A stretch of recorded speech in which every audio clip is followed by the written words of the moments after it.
Part 4 continue చేద్దాము. ముందుగా నా వీడియో నచ్చినట్లయితే మీకు లైక్ చేయండి, షేర్ చేయండి, సబ్స్క్రైబ్ చేయండి, వీలైతే కామెంట్ కూడా చేయండి.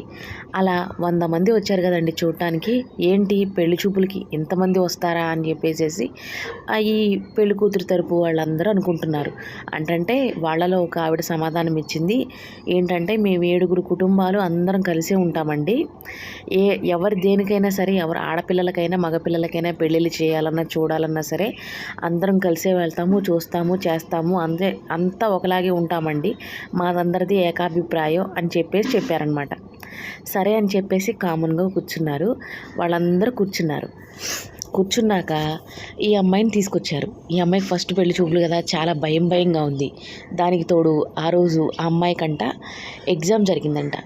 ఎగ్జామ్ ఎలా రాసామా అనే ఒక టెన్షన్ ఒక పక్క, ఈ పెళ్లి చూపులు అనేది ఇంకో టెన్షన్ అనమాట.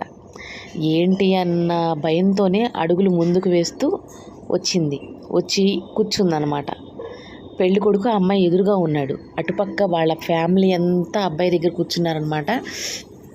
ఈ అమ్మాయి దగ్గర 2-3 ఉన్నారు. పెళ్లి కూతురు దగ్గర మిగిలిన వాళ్ళందరూ లోపల అటు ఇటు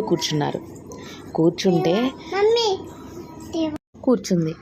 అంతమంది జనంలో పెళ్లి కొడుకు ఎవరో ఈ అమ్మాయికి తెలియదు, కానీ పెళ్లి కొడుకు తెలుసు ఈ అమ్మాయి పెళ్లి కూతురని. ఈ అమ్మాయి ఒక పక్క టెన్షన్ ఇదిగా ఉంది కదా, మెడ బాగా నొప్పి పెడుతుందని ఒక్కసారి అలా తల పైకెత్తి చూసిందంతే. ఎదురుగా పెళ్లి కొడుకు ఉన్నాడని కూడా తనకు తెలియదు ఆ విషయం. చూసినందుకు వెనక నుంచి ఒక డైలాగ్ అనమాట పెళ్లి కొడుకు తరపు నుంచి, అబ్బాయి కంటే అమ్మాయి స్పీడ్గా ఉందే అని. అసలు నాకు అర్థం కాదు, మనం ఏదనుకుంటే అది వ్యక్తపరిస్తే ఎలా అండి? ఎదటోళ్ళ బాధ అనేది మనకు తెలియాలి కదా.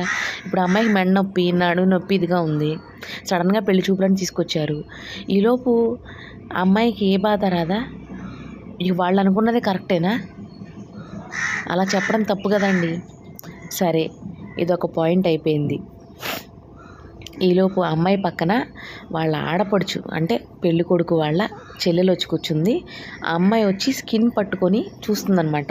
అంటే ఈ అమ్మాయి మేకప్ వేసుకుందా వేసుకోలేదా అని తన డీటెయిల్స్ మాట్లాడుతూ ఊరికే తన చర్మాన్ని రుద్దుతూ స్కిన్ మేకప్ వేసిందా లేదా అని చెక్ చేస్తుంది.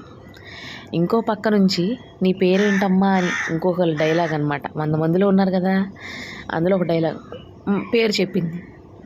ఇంతకీ మన హీరోయిన్ పేరేంటో మీకు తెలియదు కదా, ఆ అమ్మాయి పేరే కమల. అయితే పేరు చెప్పింది, అమ్మాయి గొంతు బాగానే ఉంది అని అర్థం చేసుకున్నారు. ఇంకోసారి ఆ అమ్మాయిని పిలిచారనమాట. ఆ పేరుతో పిలవంగానే ఆ అమ్మాయి పలికేసరికి చెవులు కూడా బాగా వినిపిస్తున్నాయని చెప్పేసి చూశారు. ఇంకా చాలా ట్విస్టులు ఉన్నాయి, తప్పకుండా లైక్